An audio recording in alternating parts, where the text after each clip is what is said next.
Bienvenue sur Poids Plume, le podcast qui vulgarise l'agriculture, le développement et l'environnement. On est Charlotte et Alexandre, deux ingénieurs agronomes, et cette émission vous est proposée par Oiseau Bondissant, notre agence de production de reportages photos et vidéos pour la nature et les paysans. Moi j'ai démarré il y a 7 ans avec ma polo sur la plage, un pack de bière et mon équipe de rugby en disant bon les gars on a pas match dimanche, si vous voulez on va à la plage, on la nettoie. Ouais, ça y est Benoît, tu fais ton écolo, ça y est, tu vas nous saouler. Non, je paye la bière. Ah, tu payes la bière? Allez vas-y on vient. Et donc du coup à partir de là je fais ah mince, bah oui on va payer la bière tout le temps, ouais, on va payer l'apéro, ouais bien sûr, mais par contre on va s'engager pendant 2 heures, voilà. Que pour toucher le plus de monde possible, il fallait le rendre facile, accessible et important, avec des personnalités, avec des équipes de sport et avec des entreprises. Et ça, c'est le top et on prend plaisir. On n'a rien inventé. On a dépoussiéré l'écologie actuelle et modernisé un peu le monde associatif. C'est vraiment ça, on n'a rien inventé.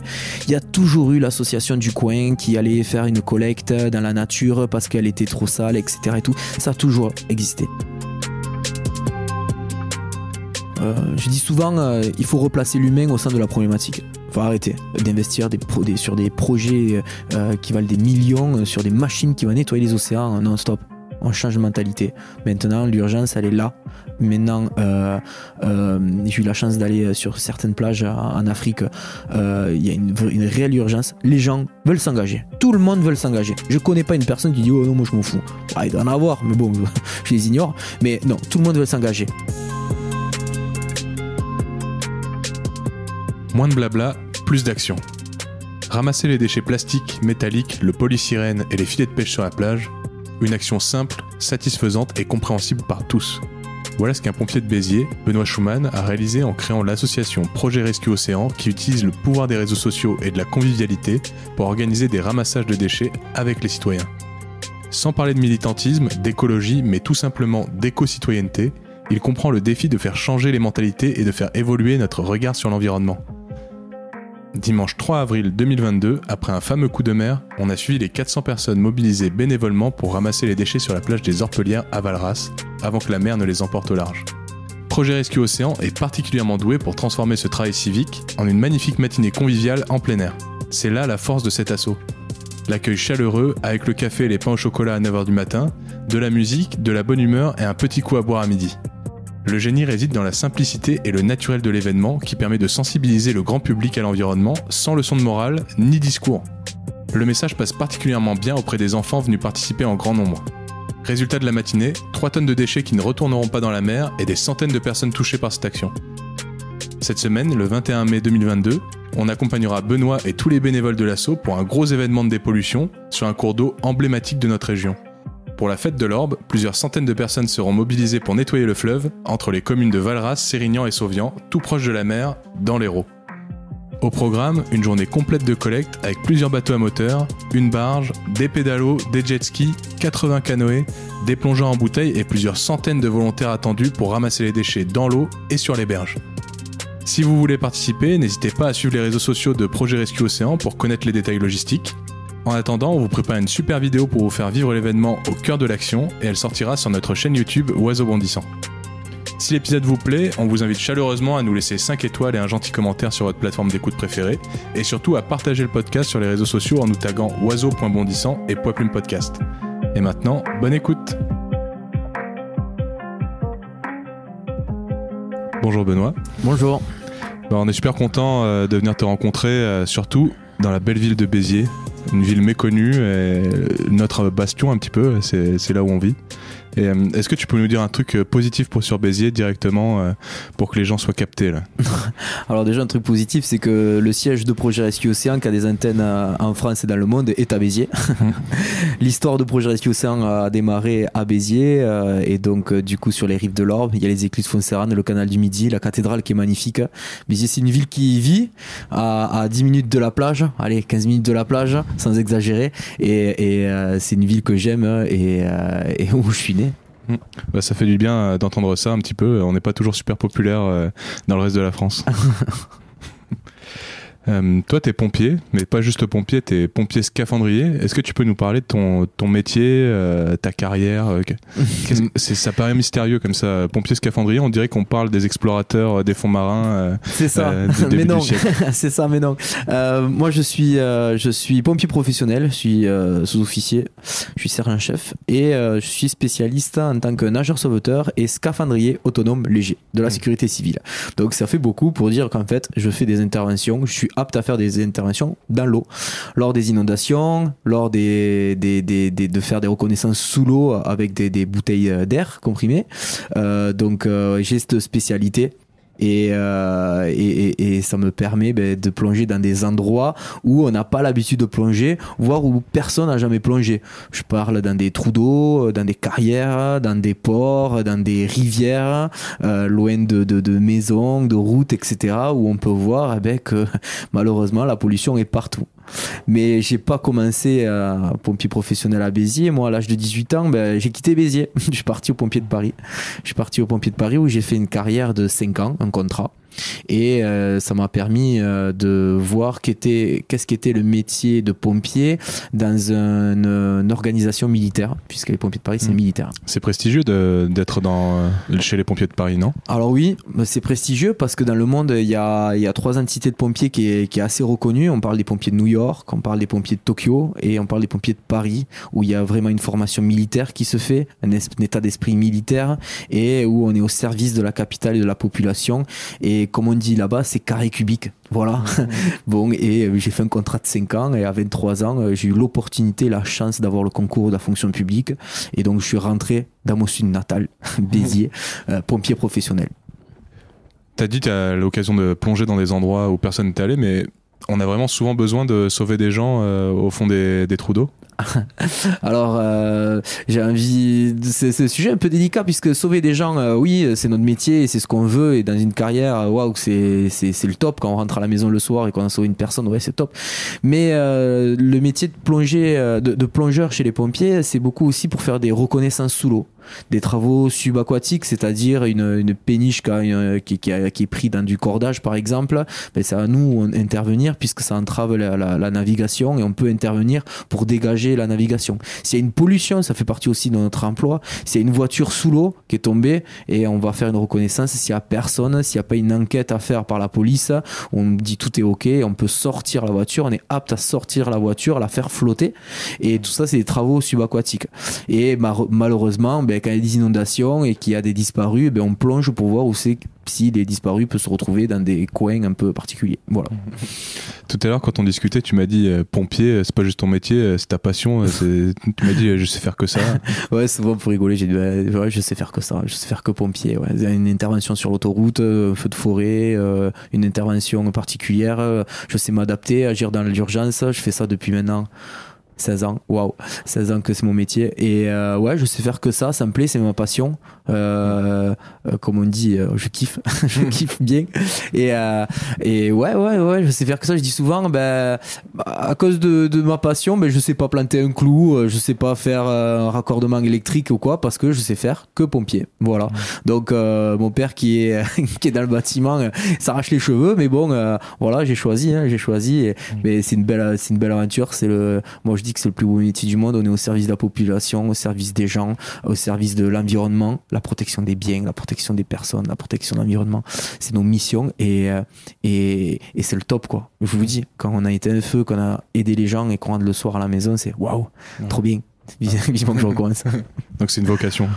Ouais, c'est une vocation, carrément. Ouais, je pense que pour faire ce métier, il faut être passionné et ouais, c'est une vocation. Et ensuite, il y a il y a des interventions.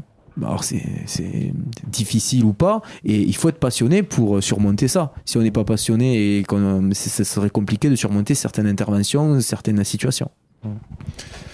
Moi j'avais un grand-père qui a vécu une grande partie de sa vie en Algérie, il était pied noir, Et la particularité, c'était qu'il pêchait au harpon. Et c'était une époque, dans les années 40-50, où il a fait fabriquer lui-même son masque, lui-même ses palmes, lui-même son harpon. Il était très connu pour plonger profond, savoir retenir sa respiration et tout ça. Donc j'ai toujours eu une fascination pour les gens qui étaient capables de faire de la plongée. Et comment t'y es venu, comment est-ce que t'as appris à faire de la plongée comme ça? Alors déjà pour commencer, dans ma jeunesse, j'habitais un village à côté de Béziers qui s'appelle Bessan et qui était traversé par le fleuve de l'Hérault, d'où le département de l'Hérault. Et j'adorais passer du temps là-bas à aller pêcher. Et souvent, je pêchais avec mon grand-père ou mon père et j'ai le souvenir vraiment, où il me disait, quand tu vas dans un endroit, il doit repartir. Et tu dois pas laisser de traces. Tu dois repartir, l'endroit doit rester propre. Et s'il y a quelque chose, ben tu peux le prendre et le jeter à la maison pour que l'endroit reste propre. C'est pas à nous, c'est à la nature et tout. Et je suis resté dans cet esprit-là, aller pêcher, etc. et tout. Et donc du coup, j'ai grandi. Donc après la pêche à la ligne, en rivière, j'étais un peu plus autonome. Je suis allé en mer et je me suis dit, je vais mettre le masque et je vais aller commencer à plonger tout seul. Et j'ai appris tout seul sur le tas. Et j'ai fait de la pêche à l'harpon où je naviguais dans les rochers et que j'essayais de voir une belle dorade ou un beau loup pour la tirer et la présenter le soir à mes parents ou à la maison pour la manger. Ça, c'est le top. C'est la fierté aussi. J'ai pêché mon poisson, je l'ai sélectionné, je sais où je l'ai récupéré. Voilà, la taille, puisque je l'ai tiré, il est bon pour manger, etc. Mais vous me tendez la perche. Malheureusement, ces derniers temps, quand je suis rentré des pompiers de Paris et que j'ai voulu, ça y est, je suis dans mon sud, je vais recommencer, j'ai un peu plus de temps et tout, j'ai fait le constat qu'on tombait plus facilement sur des déchets, sur une bouteille en plastique, sur des sacs poubelles, que sur une belle dorade d'un beau loup. Et ça m'a fait un peu le déclic. Et je commençais à m'intéresser sur les associations environnementales, les fondations, les ONG qu'on connaît tous. Donc aujourd'hui, tu as complètement arrêté de pêcher, oui. Pas tellement parce qu'il n'y a plus de poissons, plus que parce que tu as trouvé une autre occupation quand tu vas sous l'eau. C'est ça, la cause. Ça me portait peine de sélectionner ou de tirer un poisson en plongeant et à la chasse à l'harpon, alors qu'on tombait plus facilement sur des déchets. Et donc du coup je me suis dit je vais peut-être m'engager sur autre chose, m'occuper de déchets pour que peut-être demain mes enfants, s'ils veulent plonger, il y aura plus de poissons et ils pourront recommencer la pêche. Et donc du coup je me suis dit peut-être faut faire changer les mentalités et commencer à faire des choses. Et le plus dur, c'est de faire changer les mentalités, pas à faire des choses. Aujourd'hui, tu as cette double vie, c'est un double emploi du temps. Tu es à la fois pompier, scaphandrier, tu vas faire ta carrière, tu t'es occupé tous les jours. C'est combien d'heures par semaine pompier? Alors nous, on travaille en cycle. C'est des gardes de 12 heures jour avec des gardes de 24 heures repos et des gardes de 12 heures nuit. Voilà. Et tout ça tout le long de l'année. C'est cyclé comme ça. Et donc, entre-temps, il y a des congés, il y a des formations et des stages. Et ensuite, exactement le nombre d'heures, je ne pourrais pas vous dire, mais c'est parfait. Le rythme est parfait. Et comment tu fais pour intercaler ton emploi du temps de pompier avec la vie de ton association? On est une équipe en fait, on s'est organisé dans l'association Projet Rescue Océan. Quand je l'ai créé, le plus dur c'est de s'organiser et de perdurer. Aujourd'hui il y a énormément d'associations qui se créent et le plus dur c'est de perdurer. Parce que il y a des choses qu'on doit respecter il y a des clés à avoir pour s'engager réellement et pas dériver dans la politique, dans la demande de subvention et surtout ne pas s'épuiser dans une association. Quand on rentre dans une association, on est engagé, on a des valeurs et malheureusement, on s'épuise parce que c'est compliqué, c'est difficile d'avoir des fonds, etc. Et donc du coup, moi je me suis entouré de bonnes personnes, bien sûr c'est des bonnes personnes. Je me suis entouré d'une équipe de belles personnes et de bonnes personnes avec des compétences bien particulières et j'ai donc créé un conseil d'administration, j'ai créé un comité de direction et chacun avec des tâches. Je dis si vous voulez vous engager, on le fait ensemble. Les choses se font tant mieux, elles se font pas, tant pis. On est une association à but non lucratif, il n'y a pas de modèle économique, il n'y a pas de business plan. Ok, on se prend pas la tête. Et à partir de là, j'ai créé une charte qualité dans l'association où on se dit que quand on est engagé chez Projet Rescue Océan, on est apolitique. Nos interventions en milieu scolaire que nous menons sont gratuites.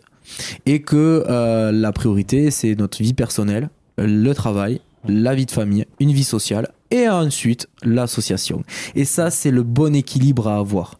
Vous voyez ce que je veux dire? Si je commence à que l'association prend plus que mon travail ou ma vie sociale, on ne peut pas perdurer, on ne peut pas se perfectionner ainsi. Donc du coup, cette organisation m'a permis de déléguer. beaucoup. On travaille en équipe, comme une petite caserne de pompiers, en fait, si vous voulez. Et les choses se font. Et ce qui explique aujourd'hui notre développement. Je pense qu'on se retrouve vraiment bien, Charlotte et moi, dans ce discours là que tu dis. C'est très facile dans l'entrepreneuriat comme dans l'associatif de se faire complètement bouffer et puis de toujours vouloir faire plus, de pas forcément y arriver et puis finalement d'y consacrer tout son temps, jamais se reposer. C'est ça. C'est... je fais une métaphore. Je l'ai faite l'autre fois, cette métaphore elle était pas mal. C'est comme un plat qu'on mijote. Si c'est pas assez chaud, s'il y a pas assez d'ingrédients, ben c'est pas bon. S'il y en a trop, c'est pas bon non plus. C'est un équilibre à avoir. Et dans une association, c'est pareil. Quand je me suis engagé chez Projet Récit au Sein, j'ai découvert le monde associatif. Et je peux vous dire que j'ai fait 2-3 pas de recul. J'ai fait waouh, recevoir pas des insultes mais presque, de recevoir de la critique, de se mesurer les égos de présidents d'association ou de personnes d'association, alors qu'on est pour la même cause, c'est complètement tordu. Il y a un juste milieu à avoir, on est tous concernés. Nos enfants, la famille, l'environnement va mal, on doit s'engager, mais on doit toucher le plus de monde possible. Et donc, il faut avoir ce juste milieu-là, cet équilibre, pour perdurer, se perfectionner, et pas rester dans notre coin en disant non, c'est la faute à un tel, il faut arrêter de faire ci, il faut se mettre contre eux. Non, en fait, non. Chaque chose a sa place et on doit fédérer. Moins de blabla, plus d'action. Exactement, moins de blabla, plus d'action. J'ai envie de vous dire, quand on est dans les écoles et qu'on intervient, ou vous avez pu faire l'expérience sur une opération de dépollution, il n'y a pas eu un discours de plus de 5 minutes au micro. L'action sur le terrain ou dans une intervention dans une école, ça vaut des heures et des heures de discours. Le blabla, il y en a assez. Maintenant, on le sait qu'il y a une urgence. Il y a l'urgence climatique. On le sait que notre nature va mal. On va dans n'importe quel coin en France ou dans le monde, si on veut aller ramasser les asperges parce que c'est la période, on tombera sur des déchets. Je vous amène à un endroit plongé, on tombera sur des déchets.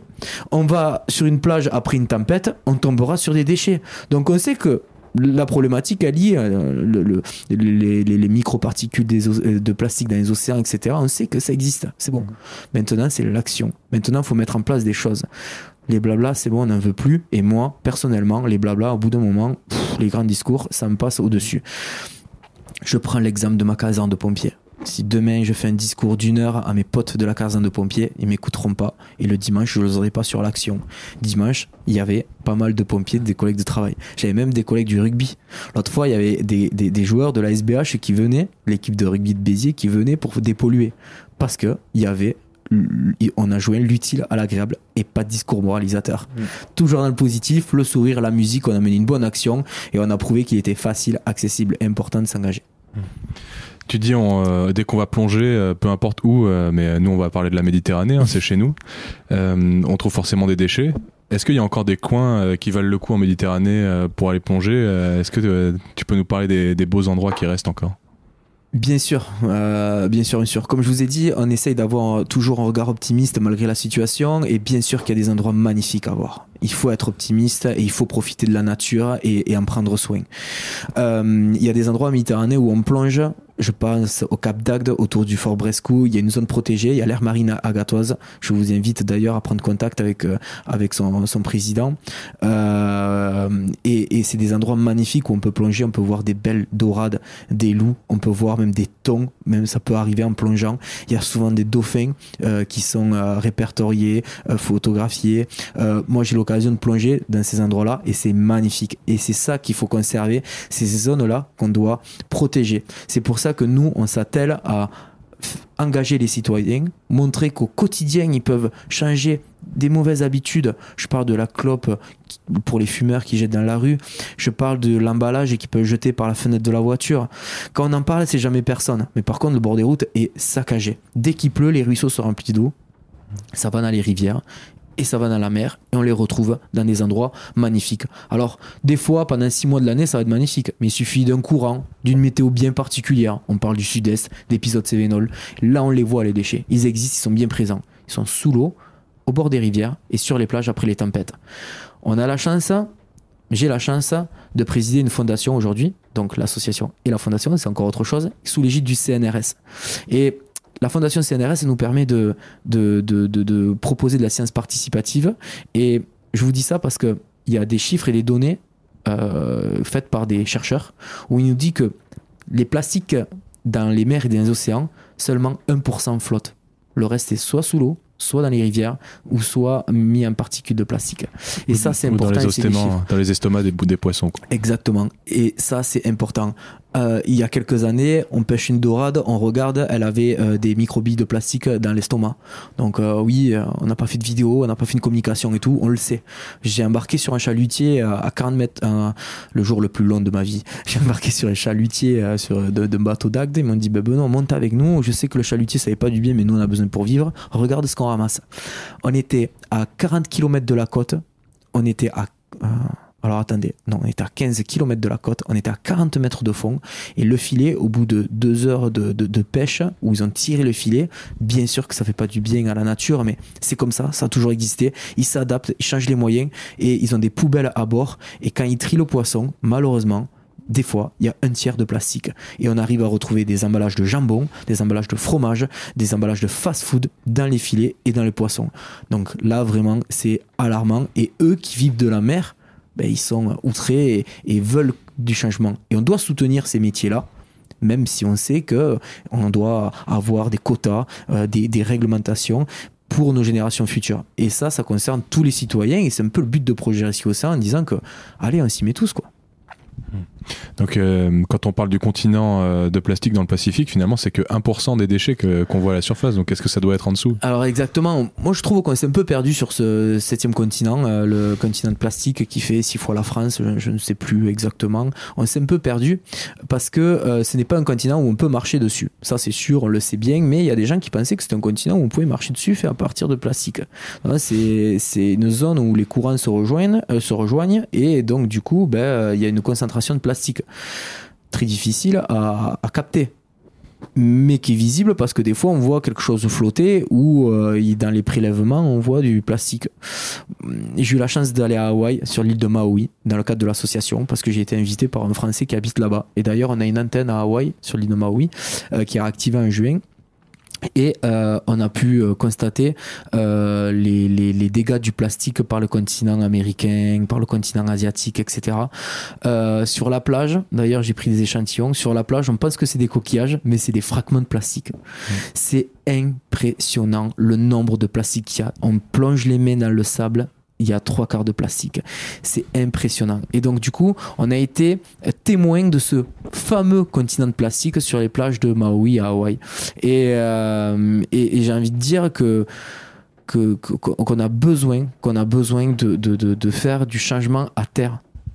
Et dans la façon de consommer et de sensibiliser aussi. Ouais, tu dis à terre, y a plein d'initiatives. Moi, je pense au bateau voilier Sea Cleaner, par exemple, qui veut aller chercher le plastique dans la mer. Est-ce que c'est dans les projets de Projet Rescue Océan d'aller chercher ailleurs que sur les côtes? Non, notre projet, ce n'est pas ça. Ce n'est pas notre cible. Sea Cleaner a un projet tout à fait respectable, un grand projet où ils sont 26 employés, où ils captent beaucoup de mécènes, où c'est une grosse structure. Nous on est un peu différent, on veut s'attaquer dans l'éducation, de la façon de consommer, de la façon de sensibiliser, s'attaquer à une sensibilisation générale où chaque citoyen peut prendre une fois au moins dans l'année, venir 2 heures sur une plage ou une rivière la nettoyer. Un citoyen il peut aller dans la nature, profiter, prendre 5 minutes pour ramasser. C'est vraiment ce changement de mentalité pour éviter que ce plastique-là se retrouve en mer. Et je pense que les personnes qui intègrent à l'association, que les millions à investir des mécènes et des partenariats ne sont pas sur des projets un peu utopiques pour s'attaquer aux 1% de plastique qui flotte à la surface des océans, mais peut-être sur la façon de sensibiliser, des programmes éducatifs, de la sensibilisation par ville, par agglomération, dans les entreprises. Et c'est un changement général que nous devons avoir, parce que là, le plastique qui est dans les océans, malheureusement il est perdu. Il est soit dans les fonds marins, bien sûr qu'il y en a quelques-uns qui flottent, mais il y a même des études qui ont dit que le plastique flotte pendant quelques jours et ensuite il coule. Non, le changement c'est vraiment à terre, c'est chaque citoyen, c'est les habitants qui doivent l'avoir, et les investissements doivent se faire là-dedans. Après, le projet Sea Cleaner, c'est un projet respectable. Je trouve que c'est dommage quand on a un projet aussi important et qu'on capte des mécènes et qu'on nous demande du matériel pour aller nettoyer les plages, alors que pour un seau, une paire de gants et un sac, c'est vraiment accessible à tout le monde. Et c'est un peu notre leitmotiv dans l'association, c'est en disant, regardez, prenez un sac, prenez un seau, et on peut le faire.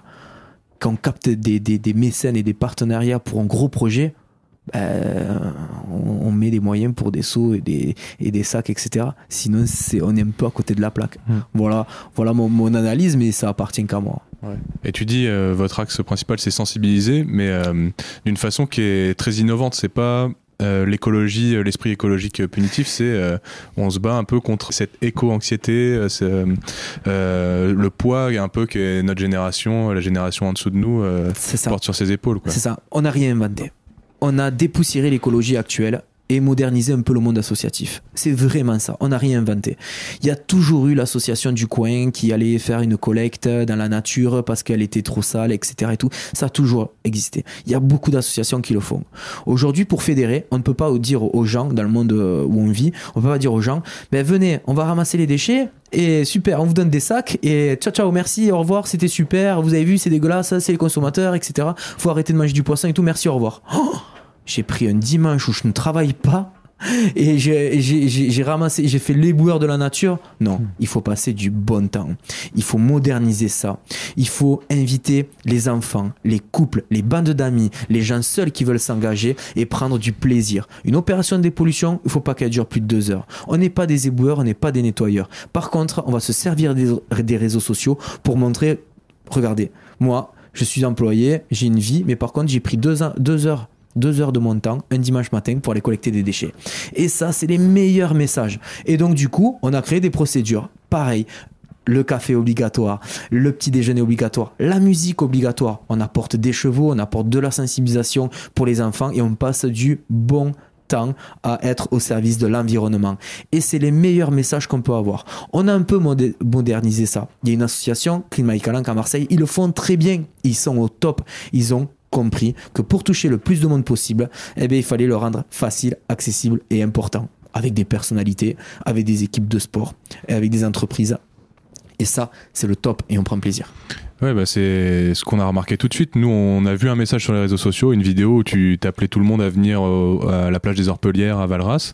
On l'a vu la veille. Directement, on a dit on va y aller, on va aller les rencontrer, on va voir comment ça se passe. Et immédiatement, la première personne avec qui on a parlé, c'était Didier. Ouais. Et la première personne avec qui on a parlé, on s'est senti accueilli tout de suite. On s'est pas senti dans cette espèce de pression associative des fois de gens qui se regardent en chien de faïence, etc. On arrive immédiatement, on cherche pas à savoir qui on est, ce qu'on va faire, est-ce qu'on va aider. On nous dit vous voulez un café, prenez un pain au chocolat, et puis c'est fun, quoi. Tout le monde est content. C'est la sortie du dimanche, il y a des enfants, des familles, il y a des vieux, c'est incroyable. Et en plus, la valeur ajoutée là, c'était qu'il y avait des chevaux avec je sais pas comment on peut dire, un tombereau qui était tiré par 2 chevaux pour collecter le plastique. Donc c'est vraiment une expérience géniale en fait. C'est vraiment la sortie du dimanche. C'est ça.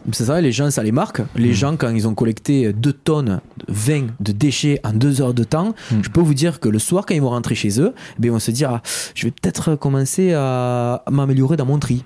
Je vais peut-être commencer à pas jeter mon mégot par terre. Je vais peut-être dire à la personne qui a jeté la bouteille en plastique devant moi, vous pouvez peut-être la jeter à la poubelle. C'est la meilleure sensibilisation sans ces fameuses leçons de morale. Et franchement, c'est le top. C'est ce qui fonctionne depuis 7 ans. On l'a mis en place. Aujourd'hui, sur une opération aux Orpelières qu'on a faite, où vous étiez présents, il y avait 500 personnes. On a fait jusqu'à 500 personnes. Il y a eu la météo, il faisait froid. 2 semaines avant, on était à Valraspage, on a monté jusqu'à 1500 personnes. On voit que c'est la solution, elle est là. Et les gens se sentent concernés. Et ça fait plaisir parce que on a le deuxième volet de l'association, c'est Pro-Éducation. Et Pro-Éducation, ils vont dans les écoles avec Manon, Julien, avec Isabelle, avec Marion. Ils vont dans les écoles pour sensibiliser à l'éco-citoyenneté, avec toujours un regard optimiste. Et on a universalisé ce modèle-là.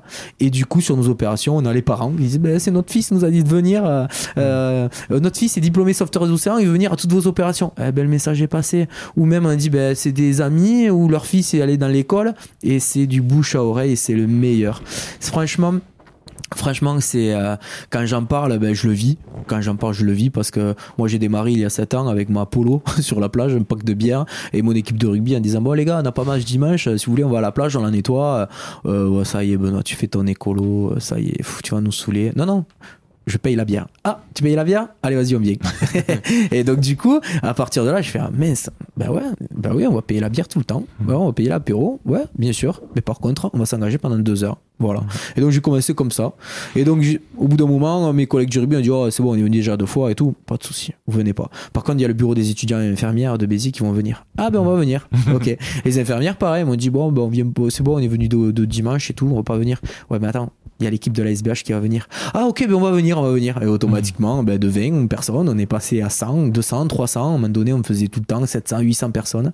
Il y a eu le Covid qui nous a freinés, où on a créé un challenge, 1 kilomètre, un déchet. Et là, on recevait des photos des États-Unis, de Londres, de partout, où les gens me disaient, j'ai fait ma sortie d'1 kilomètre, d'1 heure autour de chez moi. Vous vous rappelez de ce règlement qu'on avait là. Et les gens, on leur disait 1 kilomètre, un déchet. Et les gens nous envoyaient des photos de partout, 1 kilomètre, un déchet. Et c'était le top. Et donc ils prenaient plaisir, ils se prenaient le selfie et voilà. Donc voilà, c'est une modernisation. Voilà, on a pris ça et on l'a modernisé. Voilà. Ça marche avec le fun, l'aspect convivial, mais aussi les gens ils sont super fiers de ce qu'ils font. Oui, et la mise en avant sur les réseaux sociaux, bien sûr. Bien sûr. Est-ce que c'est pas ça un peu la genèse de ce projet Rescue Océan? C'est que tu voyais les autres ONG qui travaillaient, qui peut-être étaient trop sur le négatif, sur dénoncer, etc. Et toi, tu t'es dit, allez, on y va, quoi. Exactement. C'est exactement ça. Moi, en fait, je m'intéressais à toutes les ONG qui existaient déjà et j'ai essayé de contacter Surfrider, Sea Shepherd, Greenpeace, d'autres ONG. Et souvent, soit j'avais pas de retour, soit j'avais des retours négatifs, ou soit j'avais une leçon de morale. Bon, donc du coup, j'avais pas le temps pour leçon de morale parce que j'étais dans une équipe de rugby, j'étais à la caserne des pompiers, j'allais au sport. J'ai ma vie, voilà, moi si je fais des choses c'est par plaisir et pas pour recevoir des leçons, et donc si j'en parle à mes collègues ils vont me dire exactement pareil, et donc j'ai dit je vais créer une page Facebook et je vais montrer ma façon de proposer à s'engager. Et du coup, ça a pris. Mais ça a pris. On a été contacté, on a été sponsorisé, on a été... et donc, du coup, je dis, si ça marche ici, ça peut marcher ailleurs. Donc, allez, on va essayer de le dupliquer. Et aujourd'hui, on est présent dans 23 villes en France et dans 20 pays. Voilà.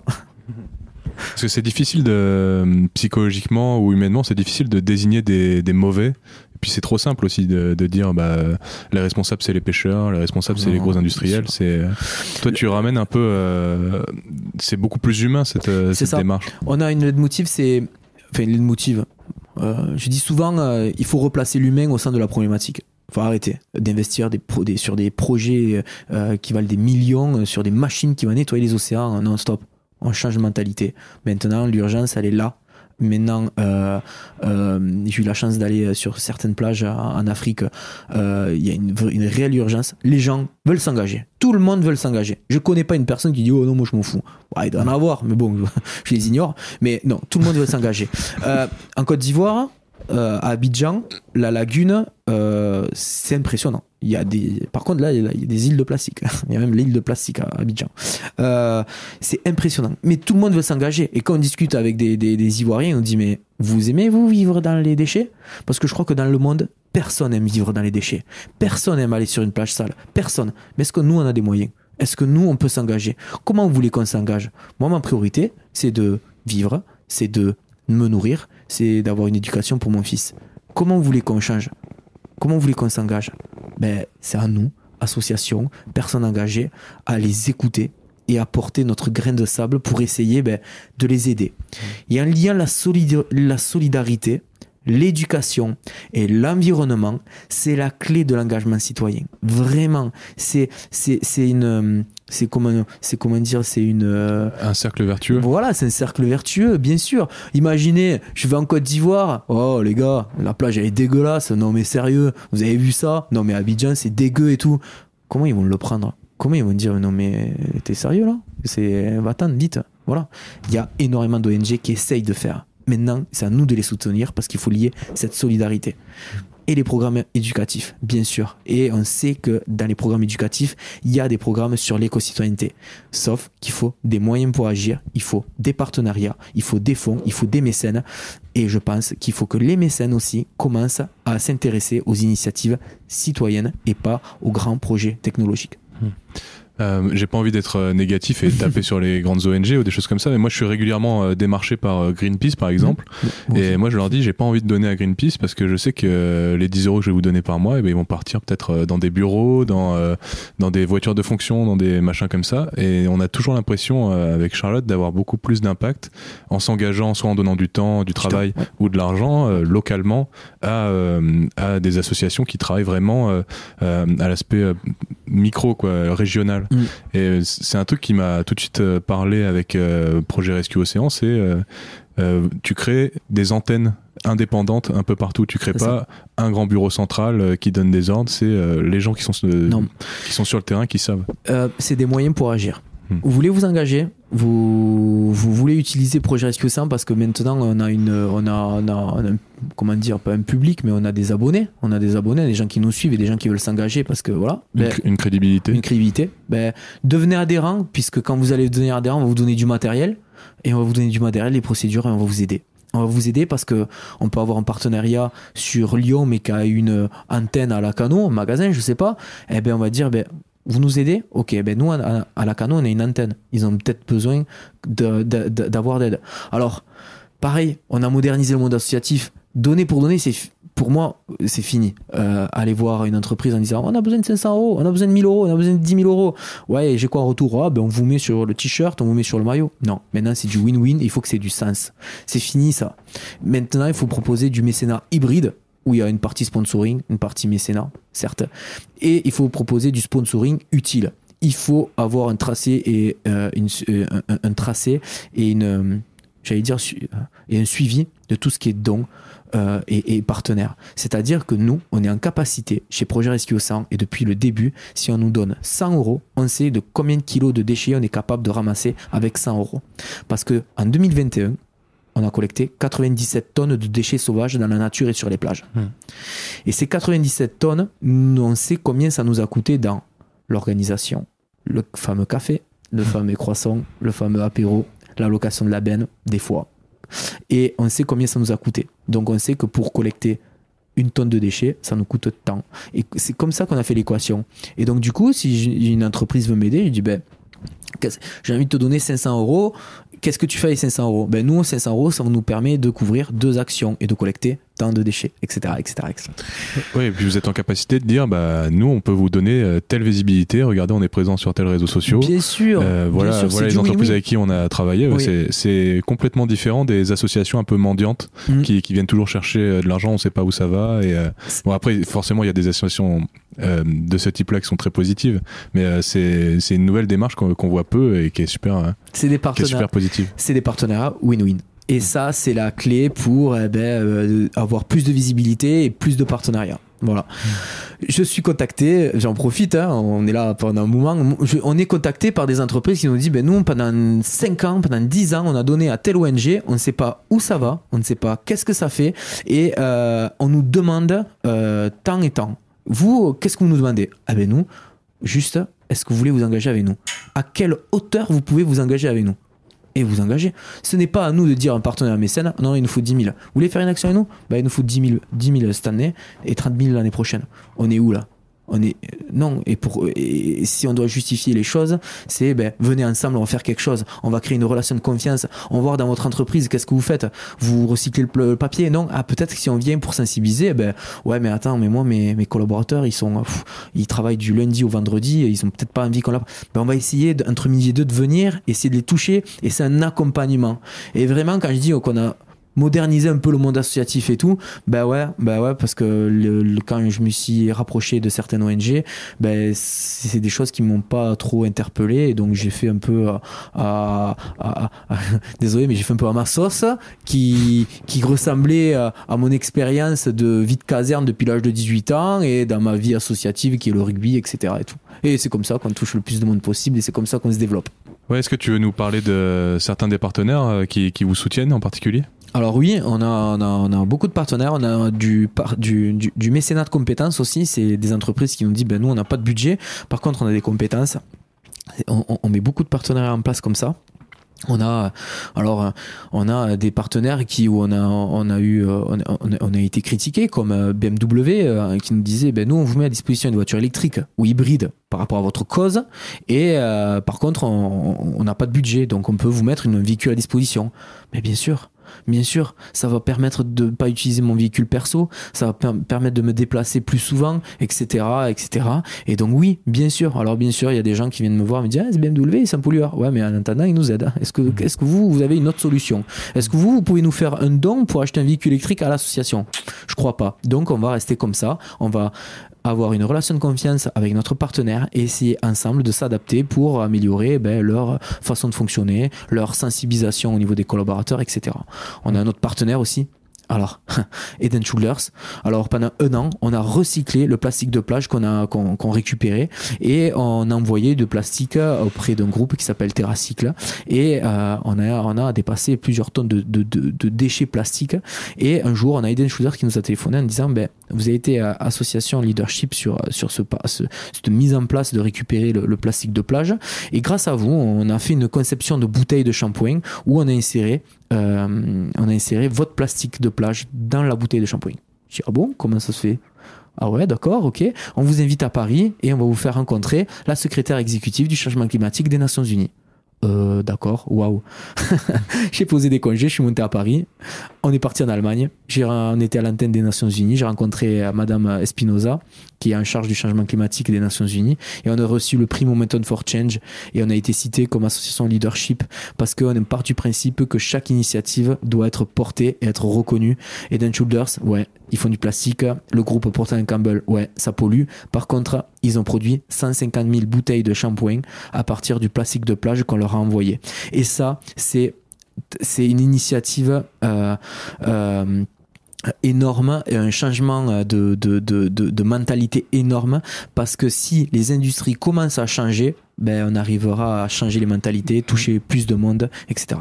Oui, c'est le principe un peu de l'effet cumulé. C'est un petit changement, mais à grande échelle, avec beaucoup de petits changements. Ça fait des modifications extrêmes de la société. Exactement, c'est l'effet cumulé. Exactement, tout à fait.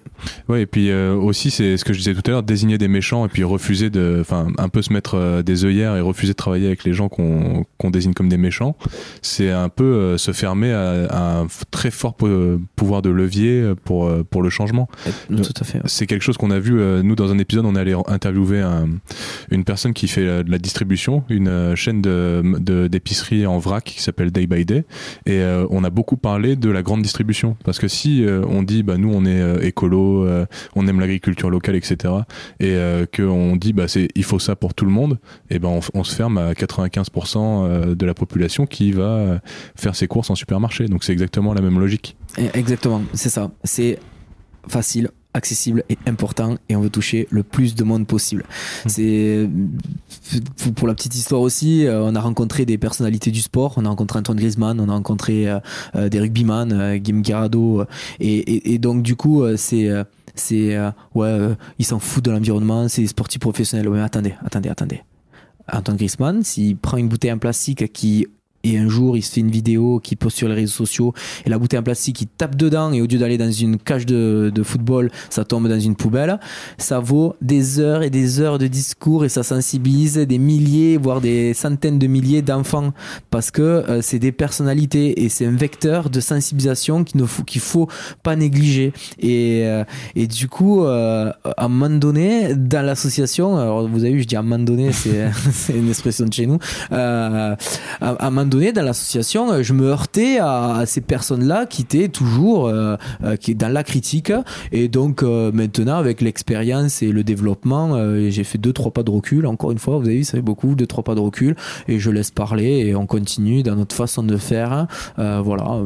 Je peux enchaîner aussi, on a un quad dans l'association, on a un quad qui marche à l'essence sans plomb, mais je peux vous dire que c'est pas les 10 litres d'essence qu'on va utiliser pour faire une dépollution dans la nature et qu'on va sortir plus de 100 pneus grâce au quad pour les tirer des ruisseaux, etc., qui va polluer des tonnes et des tonnes d'atmosphère.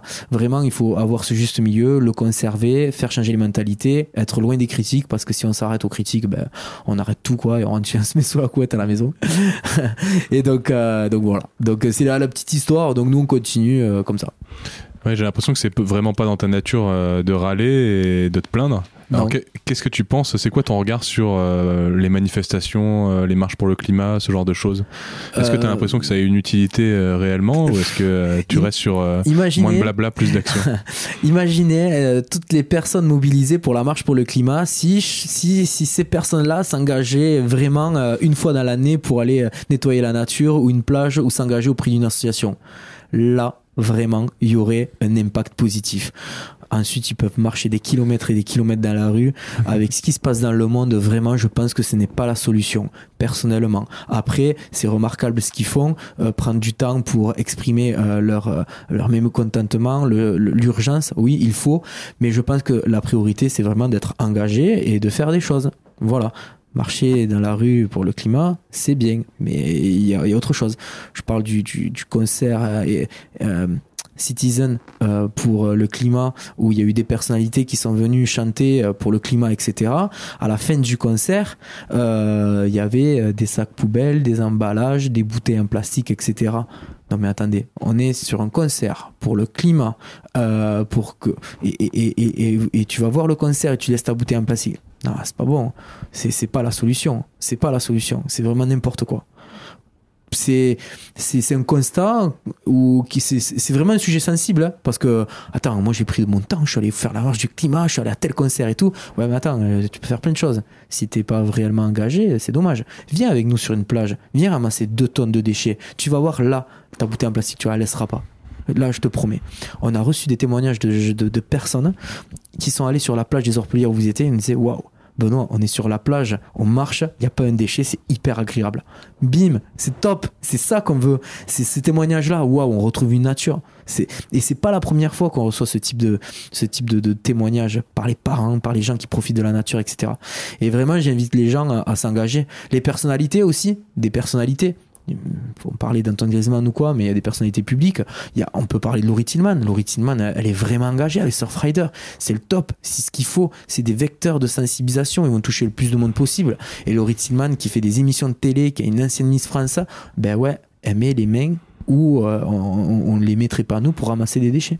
Ouais, et vous avez réussi à capter un peu l'attention, l'intérêt de personnalités comme ça. Il y a Jean Dujardin, Guillaume Canet, tu disais Laurie Tillman. Oui. Comment c'est possible, comment ça se fait que ce sujet-là, c'est d'une simplicité extrême de dire il y a des déchets sur la plage, je vais pas les laisser, je vais les ramasser. Comment ça se fait que ce sujet, il est autant universel et qui touche autant de gens comme ça? Ça revient à ce qu'on a dit tout à l'heure. Personne dans le monde aime vivre dans les déchets et aller sur une plage dans les déchets. On sait que la problématique du plastique et que de la surconsommation, elle existe. Aujourd'hui, nous devons avoir le même discours éco-citoyen qu'on soit dans des quartiers nord à Marseille, dans une école privée à Béziers ou dans une école à Paris, et on doit universaliser tout ça. Aujourd'hui, des gens ne se sentent pas concernés par ces déchets-là parce que j'ai pas le temps, parce que j'ai pas les moyens, parce que j'aimerais m'engager, mais si je vais à une grande surface, j'ai de l'emballage et c'est embêtant. J'ai un enfant de quelques mois, je veux passer aux couches réutilisables, mais j'ai pas le budget. Vous voyez, il y a plein de ça. Et c'est grâce à ces personnalités-là qui sont dans une autre sphère, dans le milieu du showbiz et tout, s'ils s'engagent, ça va toucher le plus de monde possible. Le sujet est universel parce que on est allé à Hawaï, on est allé au Qatar, on est allé en Côte d'Ivoire et tout le monde s'engage. Je vous promets, c'est universel. Vous l'avez dit, c'est vraiment universel. Et notre façon d'agir chez Projet Rescue Océan, elle est universelle. Votre façon d'agir, c'est sur 3 piliers que tu t'as bien décrit pendant tout le reste de l'interview, mais je voulais les rappeler. C'est sensibiliser dans les écoles. Donc c'est ça, tu dis il faut faire des sauveteurs de la nature, il faut sensibiliser les enfants qui n'auront pas les mêmes usages que nous à l'avenir, et c'est ça qui va changer le monde. En 2, c'est les actions de dépollution. On va sur la plage, on ramasse des déchets, 500 personnes ou 400 personnes aux Orpelières, 2 tonnes de déchets juste en 2 heures, une petite matinée. Et la 3e, c'est la mise en valeur des déchets. Donc là, on l'a vu avec, par exemple, Head & Shoulders, des choses comme ça. Est-ce que tu peux nous parler aussi d'autres actions de sensibilisation que vous avez fait, et en particulier autour de la pêche? Est-ce que moi, j'ai 2 idées en tête. C'est l'école de design et en même temps travailler avec les pêcheurs de thon rouge. Alors, j'ai beaucoup d'amis dans le milieu de la pêche et sur le sujet sensible qui est la pêche au thon rouge, la pêche à la Seine qui est hyper réglementée par l'Europe, qui est hyper réglementée et qui a prouvé son efficacité parce que ils ont retrouvé une population de thon en Méditerranée des années comparables aux années 80-70. Donc ça, c'est le top. Par contre, ils ont des filets de pêche et ce filet de pêche ils n'ont pas de moyen de le recycler ou de le faire traiter. Et ils se retrouvent avec des quantités énormes de filets de pêche et donc ils me contactent en me disant Benoît, comment on fait avec ce filet de pêche? Donnez, on va le stocker. On a stocké plus de 6 tonnes de filets de pêche. Et ensuite, automatiquement, j'ai eu l'idée de contacter une école de mode à Lyon et on a fait des robes en filet de pêche, des sacs, des ceintures. Et on a prouvé qu'à travers la mode, on pouvait aussi sensibiliser à la cause.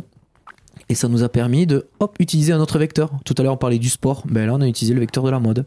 Donc, dans l'idéal, une robe faite par des étudiants d'une école de mode. Imaginez Marion Cotillard qui montait les marches du Festival de Cannes avec cette robe-là. C'est des milliers de personnes sensibilisées. Et ça vaut des heures de discours. On transforme les heures de discours moralisateur en action et en images. C'est pas le top, ça? Et donc, du coup, on a mené cette opération. Cette opération a été un succès. Bon, on n'a pas une personnalité qui a monté les marches du Festival de Cannes avec, mais par contre, ça a été un succès parce qu'il y a eu vraiment un engagement des écoles, on peut les citer, c'est S-Mode, où ils sont implantés un peu partout dans le monde. Et on a été contacté par les écoles de Jakarta, Kuala Lumpur, pour reproduire le projet avec des filets de pêche. Sauf qu'on a eu le Covid. Et le Covid nous a stoppé dans l'élan. Et pour tout vous dire, on est en contact avec le directeur de l'école de Lyon pour reproduire le programme. Voilà. Les filets de pêche, il y a d'autres, il y a sûrement plein de débouchés. En tout cas, ça parle vraiment, quoi. Les gens sont sensibilisés à la question de la surpêche, des filets fantômes qui chopent surtout les dauphins, les grandes espèces emblématiques comme ça. Moi, je connais aussi une marque avec qui vous devriez travailler. Du coup, c'est Awake, c'est une marque de montres et même au G20, enfin, il me semble que c'était le G20, c'est Emmanuel Macron qui a présenté à tous ses homologues des États, à tous les autres présidents, une montre faite en plastique de filet de pêche recyclé. Si vous avez le contact, on est preneur. Ouais. Donc ça y est, c'est rentré complètement dans les mentalités, on est en plein dans l'air du temps, quoi. Oui, carrément. J'avais envie de savoir un peu plus, t'as décrit un peu quelle était la philosophie de l'association, comment t'avais recruté du monde, comment il fallait réussir à faire la part entre s'engager à fond et puis avoir une vie, etc. Comment ça fonctionne? Il y a un conseil d'administration, comment est-ce que ça fonctionne cette association? Ça a beaucoup changé parce qu'il y a un développement qui s'est fait exponentiel. Projet Rescue Océan, jamais je pensais avoir une accréditation UNESCO, jamais je pensais avoir des commissions, jamais je pensais avoir 43 antennes. Ça a pris beaucoup d'ampleur, il a fallu que je m'adapte à chaque fois. Je m'adapte tous les jours, tous les ans.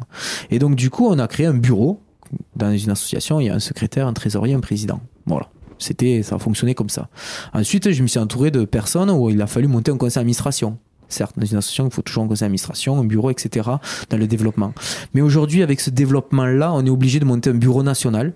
Et donc, du coup, on a travaillé avec Betty, qui travaille avec moi sur Projet Rescue Océan, un bureau national et des commissions. Et donc, actuellement, on attend la prochaine assemblée générale pour annoncer le bureau national. Donc, vous êtes chanceux. J'annonce au grand public, oui, il va y avoir un bureau national Projet Rescue Océan avec différentes commissions et pour avoir plus une organisation plus organisée.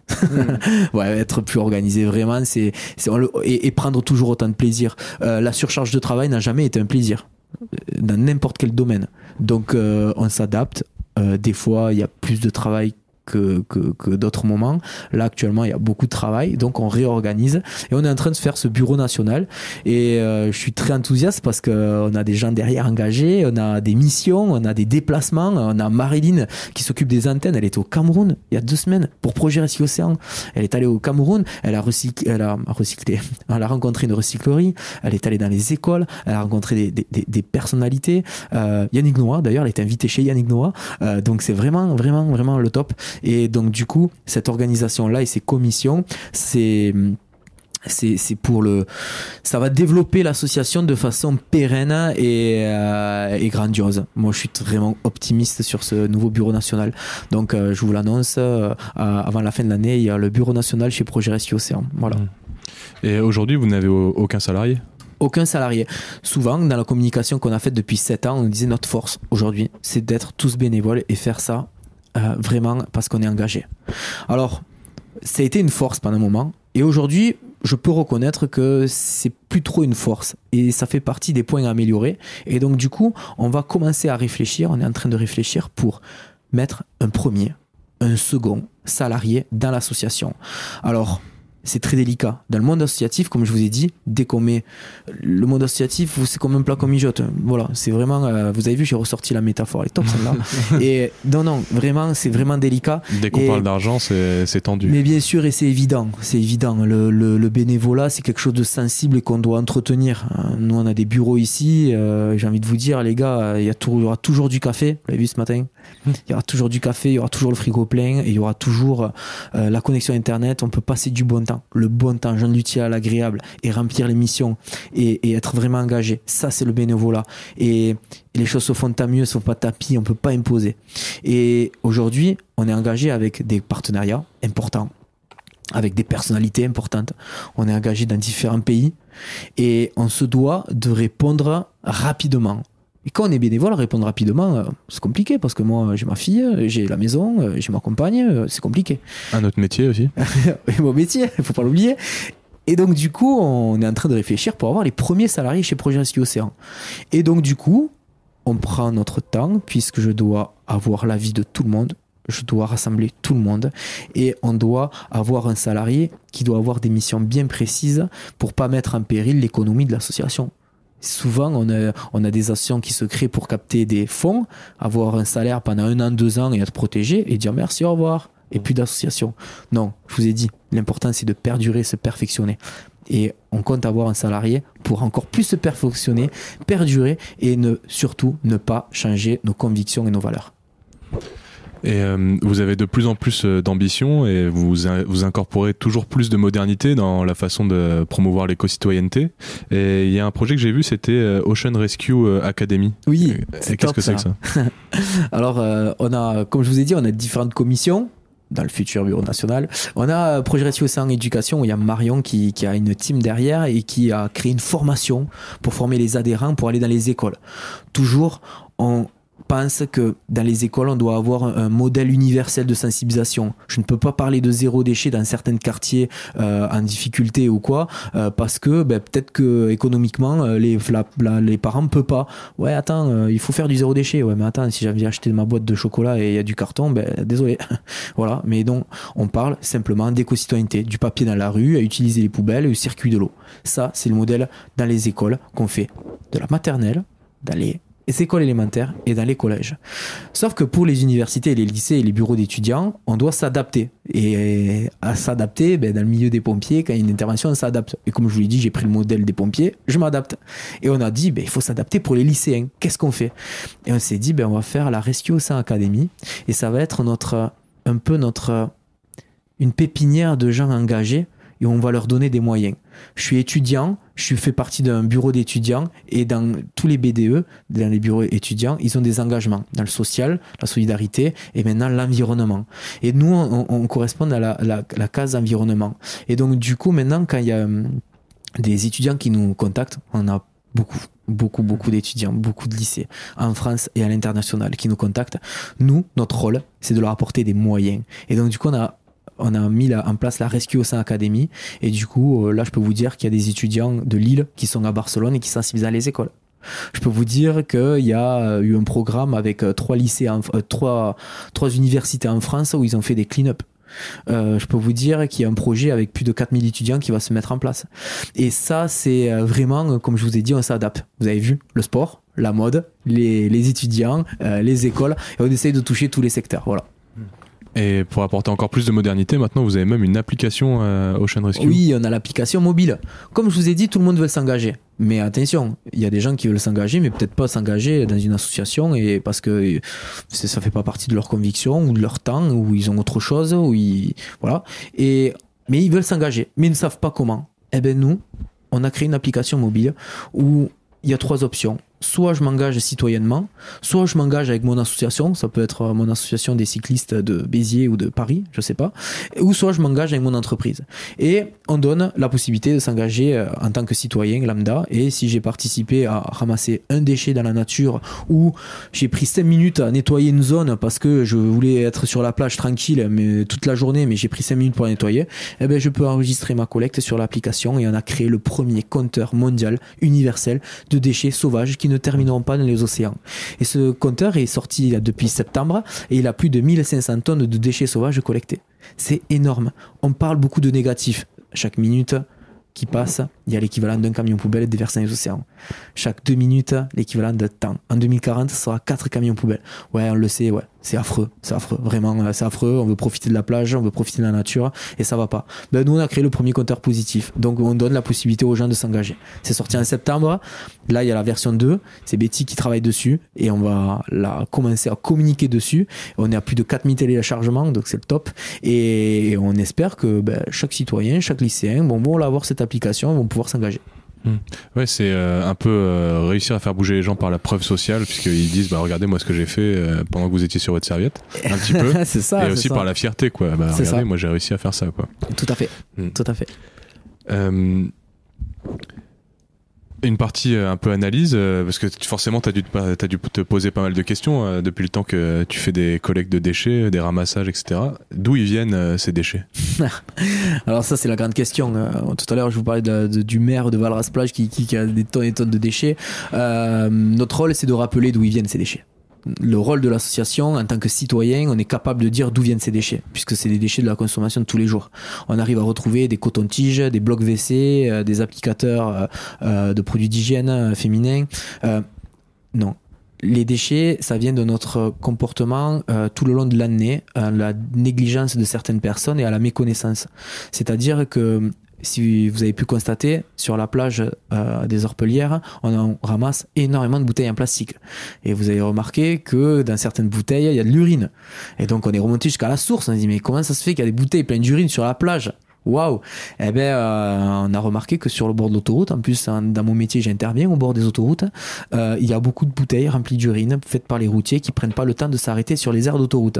Il y a peut-être un travail à faire d'ailleurs là de sensibilisation pour sensibiliser les routiers qu'il faut arrêter de jeter leurs bouteilles pleines d'urine au bord de l'autoroute, parce que dès qu'il pleut, ces ruisseaux ça remplit d'eau. Il y a un circuit d'eau qui s'appelle le pluvial, et le pluvial se jette dans une rivière ou dans un fleuve, et dès qu'il y a des inondations, ça énergise les courants, ça énergise les courants, ça se dit ça, non, je sais pas, ça accélère les courants, et donc du coup ça finit en mer, et quand il y a une tempête, tous ces déchets on les retrouve sur la plage. Ça c'est pour les bouteilles remplies d'urine, mais par exemple pour tout le nombre de cotons-tiges, de blocs WC qu'on reçoit, quand on tire la chasse et qu'on prenne pas qu'on prenne pas l'initiative de jeter à la poubelle, tout ce qu'on jette dans les égouts, dans les toilettes, ça passe certes par une station d'épuration, mais la station d'épuration ne filtre pas tout. Elle ne filtre pas ces blocs WC, ces cotons-tiges qui passent dans les filtres, etc. Et pareil, la station d'épuration, quand elle rend l'eau propre, mais les solides plastiques restent, ça finit dans la rivière et dans la mer, dans le fleuve et dans la mer. Et donc du coup, notre rôle, c'est de rappeler. Vous avez vu, ça commence à la maison, ça commence au bord de la route, et ça commence dans la rue. Parce que la grille qu'on voit dans la rue, sur une rue piétonne, à Béziers, à Nice, à Paris ou à Clermont, dans cette rue piétonne, il y a une grille. Et si je jette mon bâton de sucette, ma pompote pour les enfants ou ma clope pour les adultes, dès qu'il pleut, ça va finir là-bas. Et on le prouve tous les jours par le nombre de tonnes de déchets qu'on collecte après une tempête. Voilà. Ces déchets-là viennent de la terre. C'est pour ça qu'on en revient que les moyens, on doit les mettre dans les initiatives qui se font à terre. Ouais, c'est important de le rappeler. Les déchets, c'est pas juste le problème des habitants de la côte, c'est le problème de tout le monde. De tout le monde. Tout à l'heure, je prenais l'analogie du réchauffement climatique. Oui. C'est les pays du sud avec un S majuscule, donc les pays africains, les pays sud-américains, asiatiques, qui vont être le plus touchés par le réchauffement climatique, la montée des eaux, les difficultés avec l'agriculture. Mais finalement, c'est nous, les pays du Nord, qui sommes les moins touchés et qui sommes les plus responsables. C'est ça, c'est un travail d'équipe. J'ai envie de vous dire, c'est comme, j'ai une autre métaphore. C'est comme une fuite d'eau au plafond. On peut la colmater. Si on n'a pas arrêté la fuite, on aura toujours de l'eau au plafond, on aura toujours le plafond qui se dégrade. Non, c'est vraiment un changement de mentalité, c'est ça la fuite, c'est les mentalités qui doivent changer. Et vous l'avez dit, c'est un travail de chaque citoyen partout dans le monde. C'est pour ça qu'on a développé ces antennes-là, qui ont du sens, et quand on arrive à faire des beach clean-up dans le désert au Qatar, c'est énorme. Quand on arrive à faire des clean-up au Texas, c'est énorme. Parce que on a universalisé la cause et notre façon de communiquer. Et ça, c'est le top. Il y a un truc une question à laquelle tu dois souvent répondre, c'est mais pourquoi je vais aller faire les boueurs de la plage alors que c'est la responsabilité de la mairie? Moi, je paye des impôts, c'est la mairie de Valras qui va aller nettoyer les orpelières. Et c'est très souvent, c'est vraiment très souvent qu'on reçoit cette critique-là. Non.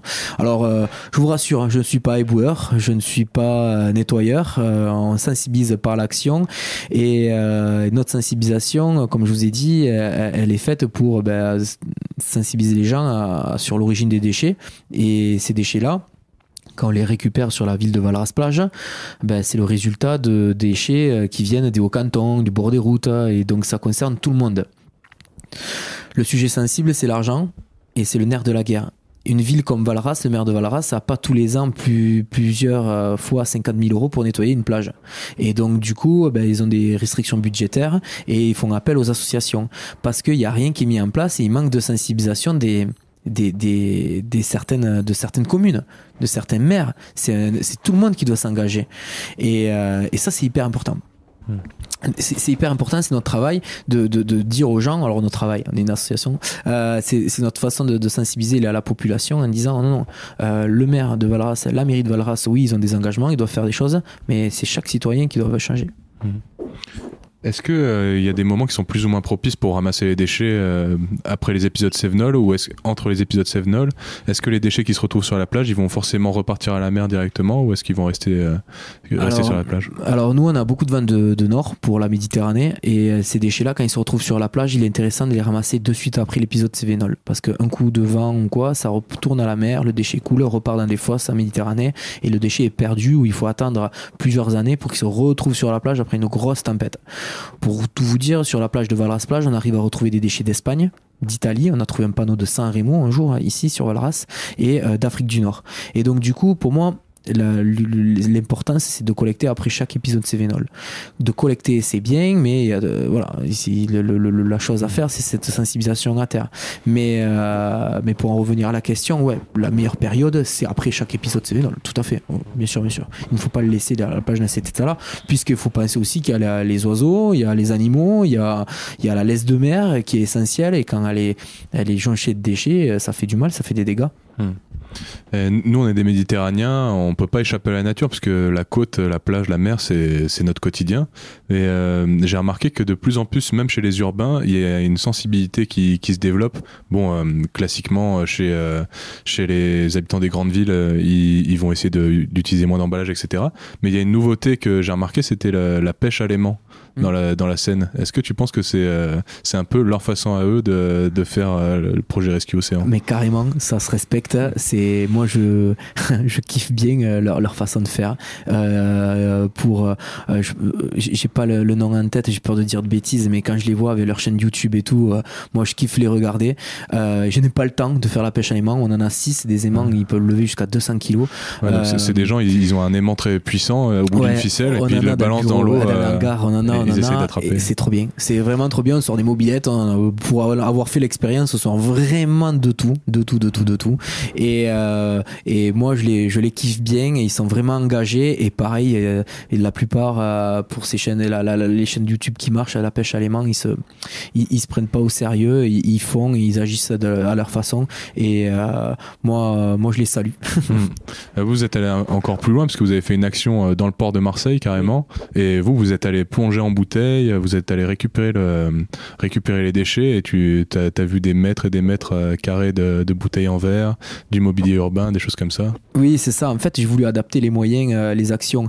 Il y a énormément d'actions qui se font, mais sous l'eau, c'est hyper compliqué. Faire des actions pour ramasser une bouteille en plastique en disant ouais, j'ai nettoyé le port et j'ai ramassé une bouteille en plastique. Non. Venez avec moi sous l'eau, vous allez voir, il y a des tonnes et des tonnes de déchets de bouteilles en plastique. Je me suis dit donc, il faut adapter les moyens. Pour adapter les moyens, faire une opération dans un port et sous l'eau, il faut des pêcheurs. Et donc les pêcheurs nous ont mis à disposition un bateau avec une grue dessus et on est allé à Marseille et on a fabriqué des bacs sous-marins de 4 mètres cubes chacun et on a prouvé qu'en liant les pêcheurs, la ville qui nous a aidés et une association et des citoyens, on est arrivé à sortir une quantité record de déchets, un temps record. Pour tout vous dire, on a sorti 1 tonne en 45 minutes de déchets sous l'eau.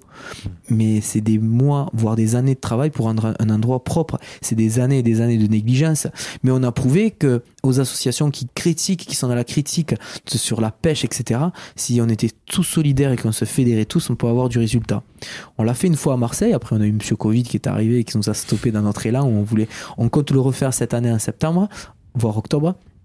Mais vraiment, on essaie de casser les codes et essayer de faire changer les mentalités en fédérant.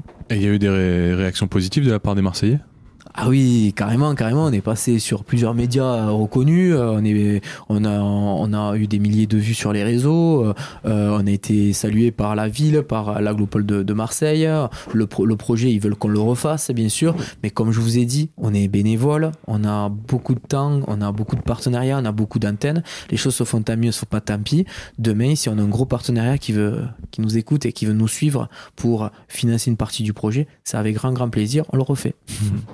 Bon, je pense qu'on a bien compris la portée universelle de la collecte des déchets et de la sensibilisation, et personne ne veut se retrouver sur la plage avec des bouteilles en plastique.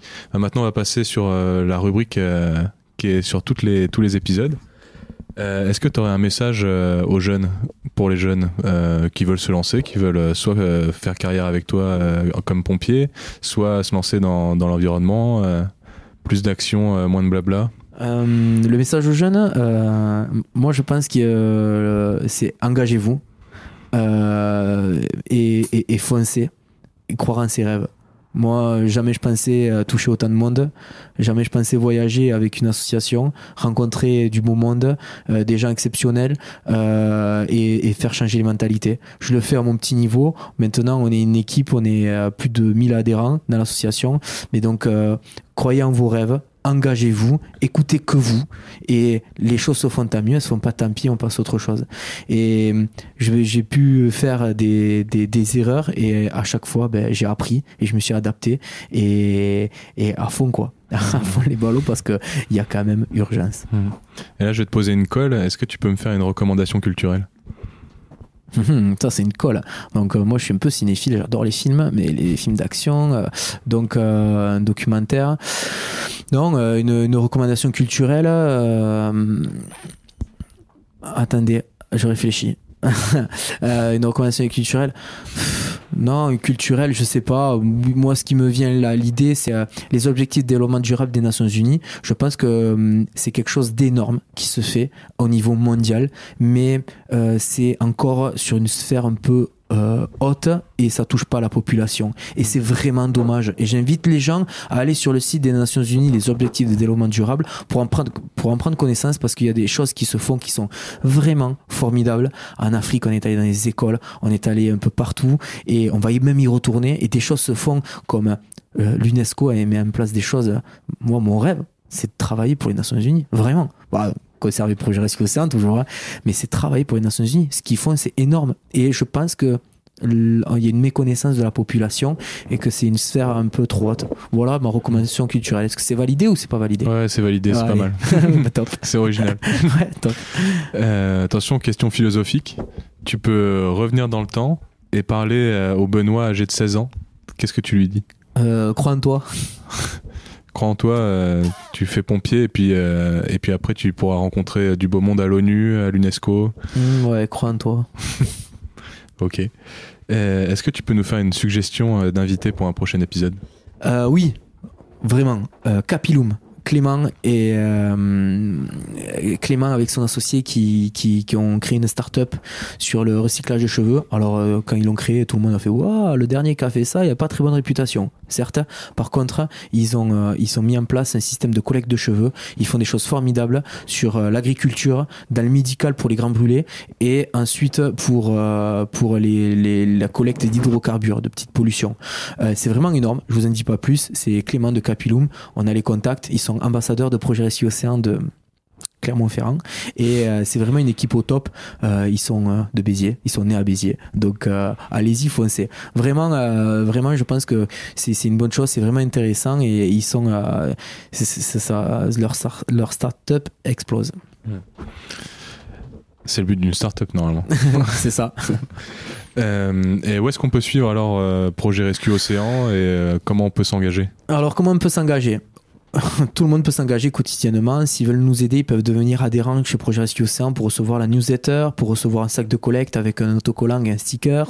Ils peuvent recevoir des informations parce que des fois on a besoin de compétences bien particulières. Donc c'est sur notre site internet projetrescueocéan.org tout simplement. Devenir adhérent, nous aider. On a besoin d'entreprises qui nous aident, mais faire du win-win et voir comment ils peuvent nous aider, du mécénat de compétences, bien sûr numéraire, j'ai envie de vous dire oui, donnez, bien sûr, mais on fait des partenariats win-win. Et ensuite de nous suivre sur Instagram, Projet Rescue Océan, de nous suivre sur les pages Facebook. Alors j'ai dit les pages Instagram et les pages Facebook parce que comme on a des antennes, on a mis en place le Projet Rescue Océan Reims, Projet Rescue Océan La Rochelle, Tahiti, Côte d'Ivoire, Algérie, etc. Donc suivez-nous, commentez, partagez, envoyez-nous des mails, envoyez-nous des conseils, on s'adapte, on fédère et on essaye de faire changer les mentalités et comme je vous ai dit, on prouve qu'il est facile, accessible et important pour moins de blabla et plus d'action. Merci beaucoup Benoît. Avec grand plaisir, merci à vous.